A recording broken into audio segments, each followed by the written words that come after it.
Good morning po. Tayo po'y mag-aral ng salita ng Diyos. The Book of Romans chapter 8 verses 37 hanggang 39. Hindi sa lahat ng mga ito tayo'y siguradong magtatagumpay sa pamamagitan niya na nagmamahal sa atin. Sapagkat napitiyak kong walang makapaghihiwalay sa atin sa kanyang pag-ibig.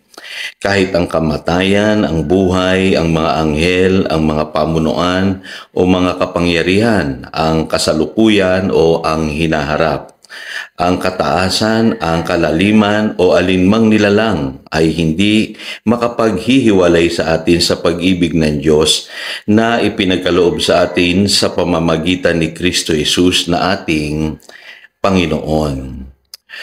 More than conquerors, yan po ang tawag sa ating mga believers. At dito po sa Romans chapter 8 verse 37, dito po sa verse na ito ay dinidefine ng Biblia yung dahilan kung bakit namatay ang Panginoong Hesus doon sa krus.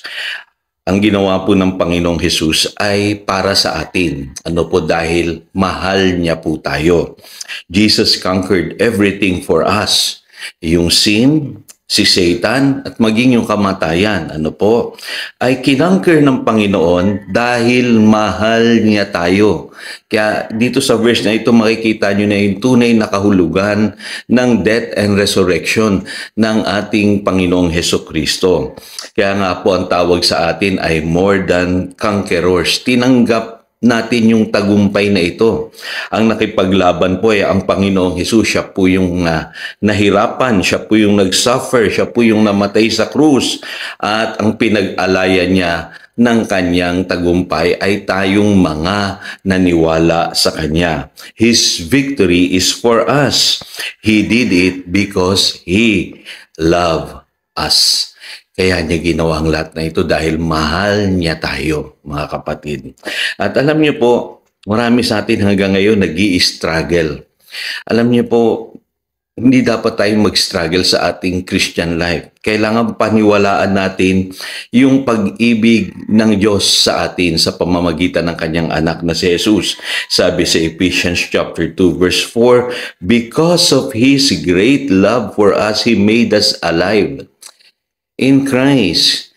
Yun ang dahilan kung bakit po tayo naligtas, na born again, dahil tayo po'y minahal ng Diyos kay Kristo Jesus. Ang sabi sa Ephesians chapter 1 verses 4 and 5, in love, He predestined us to be adopted as His sons through Jesus Christ. Ibinilang tayo sa pamilya ng Diyos sa pamamagitan ng Panginoong Hesus. Kaya ang tawag sa atin ngayon ay joint heirs in Christ Jesus, kapwa tagapagmana ng ating Panginoong Hesukristo. Ngayon, kung mapapansin niyo po rito sa verse 38, sa English Bible po dyan, ang sabi, for I am convinced that neither death nor life, neither angels nor demons, neither the present nor the future, nor any powers, neither height nor depth, nor anything else in creation will be able to separate us from the love of God that is in Christ Jesus our Lord. So anong tinutukoy dito ni San Pablo?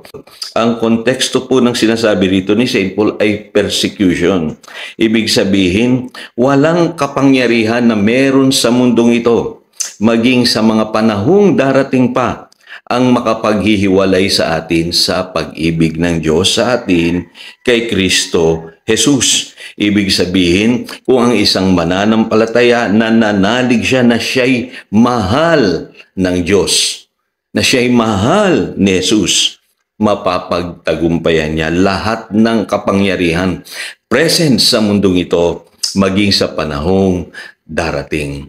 Alam niyo po, iba'y nagagawa ng power of God's love sa inyong buhay, mga kapatid. Naalala niyo ba yung mga panahon na hirap kayo, walang-wala kayo, gipit na gipit kayo, may sakit kayo?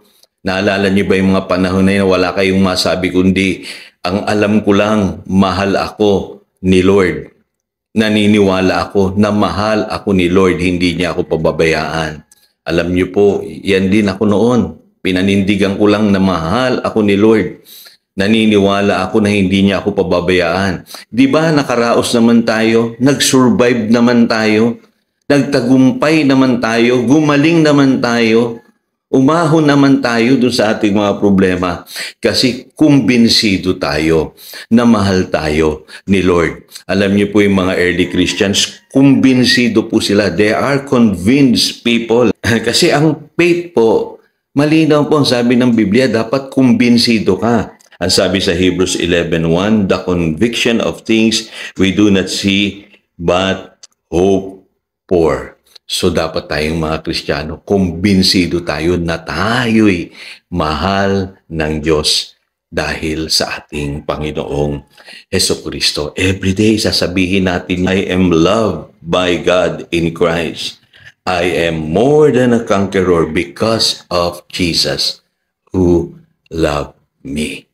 Kaya napakahalaga nitong katotohanan ito, kapatid. Tayo manalangin. Dakilang Diyos, salamat sa mga paalala. Salamat sa katotohanan na dapat sa aming buhay bilang mga Kristiyano, kumbinsido kami na kami mahal mo sa pamamagitan ng iyong anak na si Jesus. Tinanggap mo kami, pinatawad mo kami, nilinis mo kami, ginawa mo kaming bagong nilalang dahil minahal mo kami sa pamamagitan ng ginawa ng aming Panginoong Hesukristo. At ngayon, naninindigan kami sa katotohanan na walang makapaghihiwalay sa amin sa iyong pag-ibig.